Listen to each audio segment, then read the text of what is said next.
नमस्कार, मैं कन्हैया श्रीवास्तव और आप देख रहे हैं एमडीपी न्यूज 24। लोकल पर वोकल, शुद्ध और स्वादिष्ट दादी माँ सत्तू व बेसन के बाद अब दादी माँ मसाले, हल्दी, मिर्चा, धनिया, जीरा, गोलकी व सब्जी मसाले और दादी माँ का सुगंधित अगरबत्ती। ए प्रोडक्ट बाय मां लक्की इंडस्ट्रीज मधुपुर। आगे बढ़ने से पहले जानते हैं आज की मुख्य खबरें। लॉकडाउन 5.0 कैसा होगा? पीएम मोदी और गृह मंत्री अमित शाह के बीच हुई बैठक। इनाम में कार का लालच देकर साइबर ठगों ने मधुपुर की युवती से ठगे 44,000। मधुपुर प्राइवेट स्कूल एसोसिएशन की हुई बैठक। मधुपुर काली मंडा में पूरे विधि विधान से संपन्न हुई शीतला मां की पूजा। पूर्व मंत्री राज परिवार मार्गोमुंडा प्रखंड के कई गांव में उपलब्ध करा रहे हैं राहत सामग्री। देवघर विधायक ने तीर्थ पुरोहित समाज के लिए उपलब्ध कराया राशन। अब खबरें विस्तार से।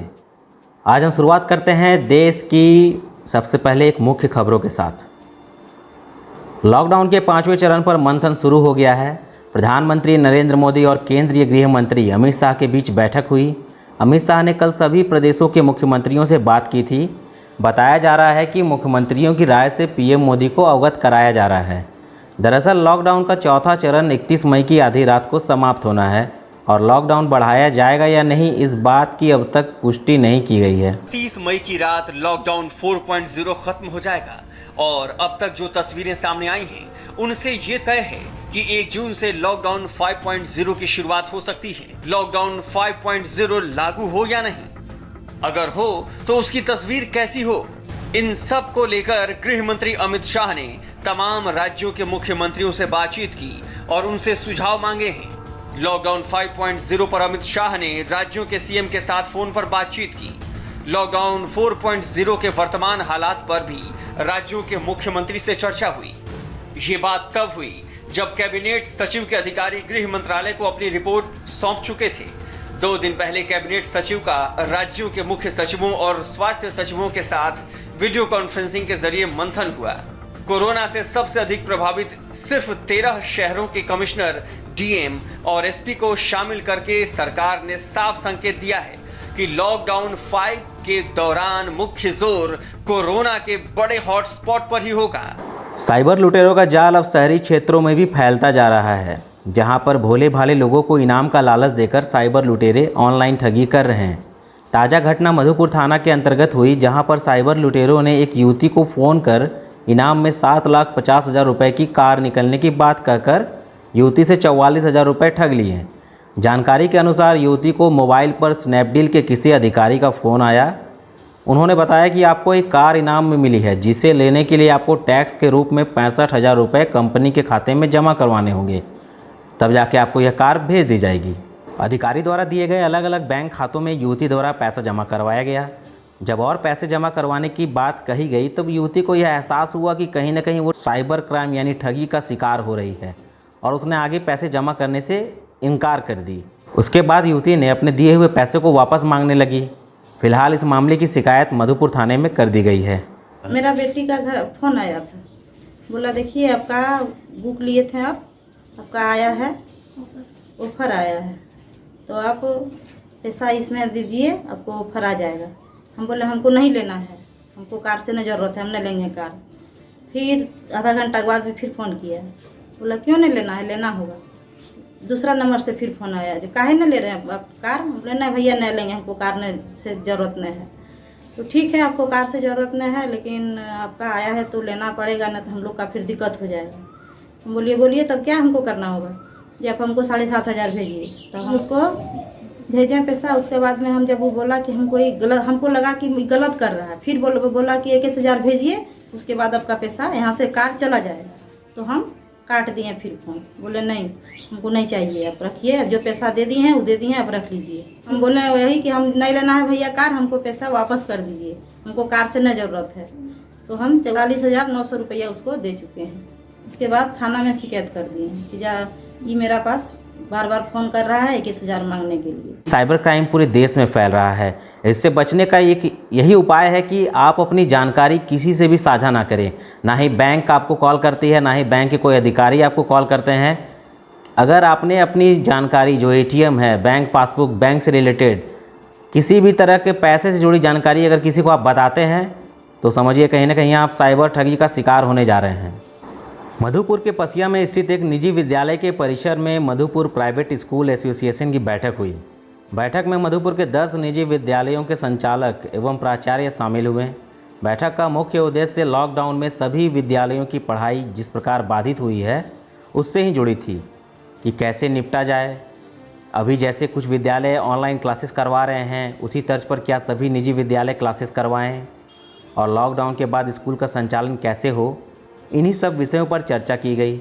बैठक में मुख्य रूप से सालोम school, SS kids garden school, Madhur Bachpan academy, kids garden school, सेट school, Shanti Niketan, new saint Xavier, Nalanda academy तथा सन प्रो पब्लिक स्कूल आदि शामिल हुए। आज हम लोग मधुपुर प्राइवेट स्कूल एसोसिएशन की तरफ से यहाँ पे एकत्रित हुए हैं। लगभग 8 या 10 स्कूल हम लोग यहाँ पे आज एकत्रित हैं। इंडिया में चल रहे पेंडेमिक के कारण पूरा देश में एजुकेशन का स्थिति जो है, शिक्षा व्यवस्था जो है थोड़ा संकट में है और इस संकट से हम लोग उभरने के लिए सभी स्कूल एकत्रित हुए एक राय में आकर एक चरणबद्ध तरीके से लोगों को, बच्चों को शिक्षा देने का प्रयास करेंगे और सब एक साथ होकर चलने का आज हम लोगों ने निर्णय लिया। I am from Set School, Madhupur, and we have gathered here with other teachers of other principals of other schools to discuss about the education, especially during the lockdown period, so that it can be done in a better way and the things can be managed, because it's lockdown and we are quite uncertain what to do and where to go and how to go about. So this is the meeting for organizing what to do during the lockdown period. Thank you. Today we had a meeting with all the heads of private schools of Madhupur. The focus was on education. The plan was how can we help the children during the lockout? How can we impart good education through online means? How can we work together as a school community and help the children during this lockdown so that they do not feel the effects of that? And we have also encouraged all the schools to come together and to share all the inputs, all the data, cooperative and work together in unity to help build our nation during this crisis. Thank you. Association की तरफ से सबको हार्दिक शुभकामनाएं। आज हम लोग सब संगठित हुए हैं शालम स्कूल के प्रांगण में। लगभग 10 स्कूल यहाँ पर जुड़े हुए हैं और मुद्दा यही था कि कैसे इस लॉकडाउन पीरियड में पढ़ाई लिखाई सब स्थगित हो चुकी है, एकदम रुका हुआ पढ़ाई है। तो इस मुद्दे पर हम लोग यहाँ पर एकाग्र होकर कुछ फैसला लेने लायक हम लोग बन पाए कि कैसे ऑनलाइन पढ़ाई को आगे बढ़ाया जाए। कि स्थिति बहुत गड़बड़ है और बच्चों लोगों का भविष्य को हम लोग आगे देखना ही पड़ेगा। मधुपुर के सुप्रसिद्ध काली मंडा में आज मां शीतला की पूजा पूरे विधि विधान के साथ प्रारंभ हुई। यह पूजा आज से प्रारंभ होकर 5 जून तक चलेगी। प्रतिदिन मां की ज्योत जलाई जाएगी और 6 जून को मां शीतला की पूजा का समापन होगा। आज पहले दिन की पूजा सोशल डिस्टेंस का पालन करते हुए संपन्न की गई। वहां के पुजारी द्वारा बताया गया कि आगे भी सोशल डिस्टेंस को मेंटेन करते हुए ही पूजा की जाएगी। झारखंड सरकार के पूर्व मंत्री राज परिवार इन दिनों मधुपुर अनुमंडल के विभिन्न प्रखंडों में लगातार गरीबों एवं जरूरतमंदों को राहत सामग्री उपलब्ध करा रहे हैं। इसी क्रम में आज मार्गोमुंडा प्रखंड के कई गांव में उन्होंने राहत सामग्री उपलब्ध कराई। मौके पर उन्होंने कहा कि उनका उद्देश्य है कि मधुपुर विधानसभा में कोई भी व्यक्ति भूखा न रहे। पीड़ित प्रवासी मजदूर भाई लोग आए हैं, उनसे मिलकर उनका हाल चाल पूछा। कुछ तो होम क्वारंटाइन सेंटर था, कुछ सरकार के द्वारा निर्धारित क्वारंटाइन सेंटर था। पूरे क्वारंटाइन सेंटर निरीक्षण करने के क्रम में यह बात स्पष्ट रूप से परिलक्षित हो रहा है कि वर्तमान में जो झारखंड की सरकार चल रही है वो प्रवासी मजदूरों को जो क्वारंटाइन सेंटर में रह रहा है उसको सुविधा देने के मामले में नगण्य और उसको अपने हाल पे छोड़ दिया है। लॉकडाउन की मार झेल रहे देवघर के तीर्थ पुरोहित समाज के सामने इन दिनों खाने पीने की विकट समस्या उत्पन्न हो गई है। इसी को लेकर पंडित धर्मरक्षिणी सभा के अध्यक्ष सुरेश भारद्वाज ने देवघर विधायक नारायण दास से आग्रह किया था कि तीर्थ पुरोहित समाज के लिए राशन उपलब्ध कराया जाए। आज देवघर विधायक के द्वारा तीर्थ पुरोहित समाज को 50 बोरा चावल उपलब्ध कराया गया। मौके पर पूर्व जिलाध्यक्ष संजीव जजवाड़े, सोनाधारी झा, पवन पांडे, नेनू बाबा आदि भाजपा कार्यकर्ता मौजूद थे। देवघर की दढ़वा नदी के पास डकैती की योजना बनाते आग्नेय अस्त्रों के साथ अपराधी गिरफ्तार।